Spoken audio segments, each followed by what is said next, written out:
Hosted Orlando Pirates for the first time this season, the away side winning by a comfortable 3-0 scoreline. And if it was a defensive horror show from Chippa United, perhaps then, Bongs, it did give Orlando Pirates and their attackers, whom we had touched on, a bit of an opportunity to then try and gain all the confidence that maybe has been missing up until this point of the season. 100%. Well said, well said. It makes it so much easier for the forward players because you don't have to rely on a touch or finding spaces. You literally just have to be alert. Alert, set the traps. The traps have been set. We heard from Apollos that was a directive to obviously press them. So they've set up in that manner. And now they're ready to sort of read the ball. And they do that tremendously well in this instance. And, credit to Tito, to be fair. He took his time, took his chance well, wasn't flustered at all. And you must give him credit. And for Paul Mahopa, who we expect to score as a main striker, I mean, he has to settle for an assist. Yeah. But again, it just shows, even on that sort of transitional phase, the strikers still struggle to be the ones in the box. So an assist for Evidence Mahopa, an assist for Oswin Apollos, not one but two as well, and that will do him the world of good. Again, coming and joining the football club to much fanfare, had struggled though to live up to that billing somewhat. Yeah, he struggled a little bit. Maybe, he started very well when they played in MT8, with the man of the match performances, and then ever since then, sometimes he comes in as an impact player. But in this game, as an attacking player, when you get into those assists, you start feeling good. And we know that he's one of his true characters is to get inside and cut in, be able to take shots and go. But also you need to build some sort of confidence. You're in the new team, understanding the type of players that you have. But with the defensive faculties that Chippa are facing, Orlando Pirates needs to polish, especially the quality that you have within the team, because these 3 goals will go a long way, especially keeping 0 behind. And for a Chippa United team, it is a disaster from a defensive point of view because it makes things a little bit difficult. Because every time the new coach comes in, the first thing that you're going to work on is defensive. So you're not worrying much about scoring goals because now you only team that's considered 10 goals within the season itself. So that's a big worrying factor, especially being down there at the bottom. Yeah, look, Emil saying pretty much exactly that in his post-match interview. And if we thought the opening half was bad, the second half would get worse for Chippa United. Take us through this particular penalty incident then, Bongs, because at face value, it looks as if the Buccaneers were rather fortunate here to be handed this penalty in the first place. What have you seen? Yeah, I mean, look, with the slow-mo, first of all, you can see, Chippa player is outside the box. The contact, therefore, can only occur outside the box. If you look at that, that's the contact. That is enough to bring you down. Now, you can argue with the arm. Is the arm on the line when he makes contact, when he eventually does fall down? But a lot of the time what we've seen is referees judge on first contact. So there's the foul, and you fall into the box. So I'm of the opinion that it really can't be a penalty. I mean, it's hard to see it as a penalty because, as I mentioned, the man causing the foul is outside the box. So, yeah. One then, it does imagine that there would have been a fair bit of justice that played itself out here. Stanley Nwabali denying Tito Maswanganyi. You've just said something quite interesting. He doesn't normally go that direction, that is Tito. No, he doesn't, but normally now Pumele line before they even kick the ball. And you always ask yourself then what's your duty there as a linesman? Because that's all you're there to do. But yet again, with all the penalties that Tito has scored, besides the Panaka one, he always goes to the left side of the goalkeeper. And in this instance, he went right, and then the goalkeeper made a save, but still, it wasn't judged at all. So those are type of incidences when you look back, you're like, maybe, we could have made better decisions, and unfortunately they didn't. But again, maybe from a Chippa point of view, that was justice. Yeah, a double whammy then, as it were, from the officials of getting some decisions not so right. Yeah, 2 wrongs incredibly made it right. So. Who would have thought? Who would have thought? 2 wrongs made it right. Now, we did touch on the fact that from a Pirates perspective, their attackers were really invited to have a go at Chippa United today. And that's exactly what they did. Also in Apollos, at this point, he had already given his first of 2 assists. The way that he's allowed to even turn here, you just see immediately that back 4, they back away. That's the thing. Like when you do a match analysis for going to play against Orlando Pirates, maybe assuming that the certain players that will be starting, you need to know their characteristics. Apollos, everybody knows the danger that he has, especially playing around this area, because that's where his favorite position. He wants to cut in, be able to shoot, and in there he actually receive the ball in half spaces, be able to turn the. You ask yourself as to then where is the true defensive midfielders, and once he gets there, he had a great strike there. It's unfortunate that he actually hit the upright. Little secret for everyone at home. Once you start seeing games like that, you've been disastrous playing out the back. You're so unsure as a club, as a formation, as players, as individuals. Once you start seeing defenders, first decision is go back. Siyasaba. That's not a good sign. Because as a defender, your first decision should be, can I get forward? Can I get forward? Can I delay? Once your first decision is, oh, no, let me go backwards, it is disaster. You're just going to ship in goals. You are not... Basically, all defensive principles just go out the window. And now what happens is, your first bad decision is the one closest to the ball not taking action, then forces everyone else to make a bad decision. And that's why now you see Pirates getting so much joy. I mean, they could have had, who knows, 5 goals even in this football match. Yeah, they still did get 3 of them and won by those 3 goals. And the third would be scored by Tepang Moremi. Assist going to Oswin Apollos. And again, it's just going to be a story that plays itself out. At this stage, Chippa United had probably thrown in that white towel, and they're made to pay for it. Yeah, but still, man, you know, I've been in a game where I actually lost 5. And the coach always told you that regardless of what the scoreline is, still keep the system and the formation right. Look at the 2 centre-backs. Look at the distance in between them. Look at where Moremi runs. If they're close by, it forces Moremi to make that run outside for him to be able to cross the ball. So within that space as well, it's just inviting an attacker to run through it. And here with Apollos, of course, with his skill, with his vision, it's easy then to play that ball. But it was just wrong for 2 centre-backs to be that separate and without any striker in front of them. So the defensive frequencies that they had in the first half continued to get in the second half. Like Bonza said, they could have actually considered more. And for Orlando Pirates to be able to go on and be able to make use of those chances, it just shows the clinicalness that they have. And that's what you need from a team that is really fighting for honesty. And what's really disheartening is, and I was also told this in my career, you can have a bad day as a player. I've had many bad days myself.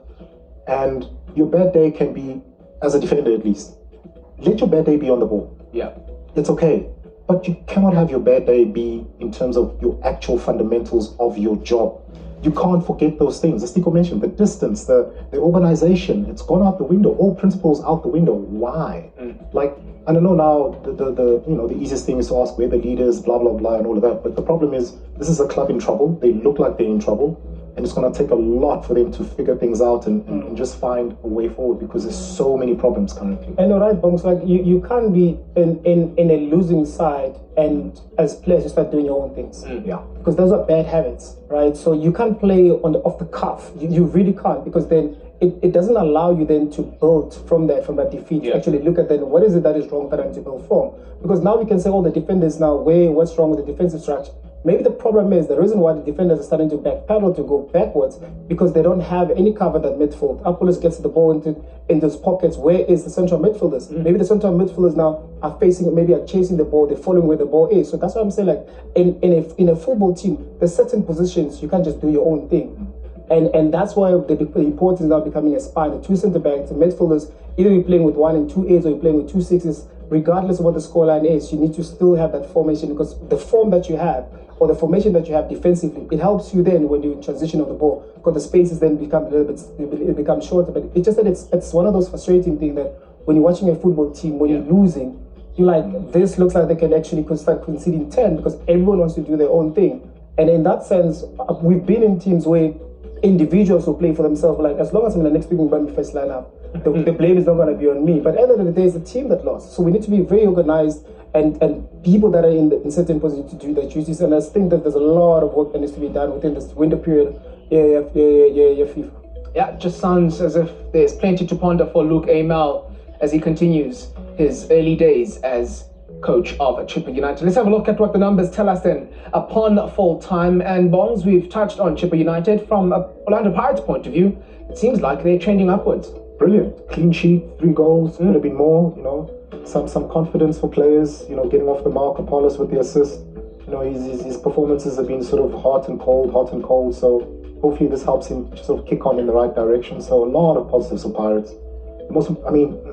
I mean, before the fixture on paper, this was 3 points all day long, but you still need to get the job done. So credit to Pirates for being professional and doing what they had to do. Whether Chippa were disastrous or not, it's none of our business if we're Pirates. We're going to punish you. And that's what they did. Get in there, punish them, jump on a flight, come back to Joburg. Job done. A third successive victory for Orlando Pirates in the Betway Premiership. It seems now a long time ago that they'd lost their opening 2 matches. They're up in that top 5 heading into the international break. And now, speaking of the international break, of course, it's one that belongs to the FIFA World Cup qualifiers on the CAF arena as far as the African teams are concerned. And there will be plenty of focus, of course, over the next week or so on South Africa. Now, the last time Bafana Bafana qualified for the World Cup, these two gentlemen were still playing in those national team colors. So the question is, by the time we're back in domestic football, It was the envelope. Last time. by the time we come back to domestic football, will South Africa have taken a step or two closer to qualifying for the World Cup in 2026? We're going to have a look at the squad and the players that coach Hugo Broos has selected. The one thing that stands out for me here, Bongs, is just how much younger the squad is compared to the one we had last time. Yeah, and that's quite encouraging. And I think what's even more encouraging is that the coach is the same. So hopefully a little bit of a mental continuity and cultural continuity within that side. Obviously, some players that would have been there for quite some time can then pass on the knowledge, and that's how you build a squad. Even within a national team setup, you do need your anchors, very, very important. But then with that, to have new talent coming in every season, I think it speaks to our league, it speaks to the teams that are now doing well as well. We've got fresh names in there, and that's what you want. Mix up the national team, keep it fresh, keep it young, but also we understand we're getting to the point where experience and game management and game intelligence will become vitally and crucially important. So a sensitive time, but there's all the talent, that the squad would need in that list. Lesotho and Nigeria are on the schedule for Bafana Bafana as they look to get closer to earning a ticket to the World Cup in 2026. Now, the two goalkeepers, one of Lesotho and the other of Nigeria, play in South Africa's top flight. For Orbit College, Sekwane Moirane, he has conceded the second most number of goals in the league. The goalkeeper that has conceded the most, Stanley Nwabali of Chippa United. So then, Teko, I have to ask you this. Should we be optimistic? Soto, don't change anything, just put your number one there. Nigeria, don't change anything, play Novali, both of them are considered 18 goals. We want to also qualify. And we know that it's always a big game whenever South Africa is playing Nigeria. There's always talks, and we now a country also that it's everybody wants to beat based on how we have done in AFCON. So we have a lot of pressure, but I think the sentiment goes back to what Bong said. Mixing the squad. We have players as well that are young, that have a international and continental football experience, so that will help us a lot. But from a Soto point of view, from Nigeria point of view, and also, may they not have their best day ever. Sometimes these things do happen. And this has happened. We prepared for teams, and you watch you come up against, you're like, this person is having a nightmare. You're like, this is going to be easy. And then for whatever reason on the day, like that can happen as well. But currently, yes, it does kind of look like if you hit the target, you'll score. So hopefully that remains the same when South Africa is playing. Yeah, and as always, the World of Champions will have all that action for you over the next couple of days as South Africa take on both Lesotho and Nigeria, looking to qualify for the World Cup 2026. And the interesting thing is, by the time we play against Nigeria, obviously that Lesotho result would have told us exactly what Bafana Bafana will need to do, and then we'll come up against Stan Nwabali. Again, didn't cover himself with too much glory today, Bongs. But he is that kind of goalkeeper, isn't it? When the occasion does sort of require him to, he can step up. We've seen it before. Yeah, he's proven it before. Yeah. He's looking a big boy currently. So it's quite interesting. I'm not sure, how you'll be feeling going into this camp. Obviously, after conceding 3 goals and going through an absolute nightmare at club level. So, but when you're around certain players, you tend to forget. You tend to forget because you have no choice, because of the characters around you. They force you to be better. So that's also another reason perhaps he might show up and look a completely different goalkeeper. So that is quite possible. He's proven himself in the past.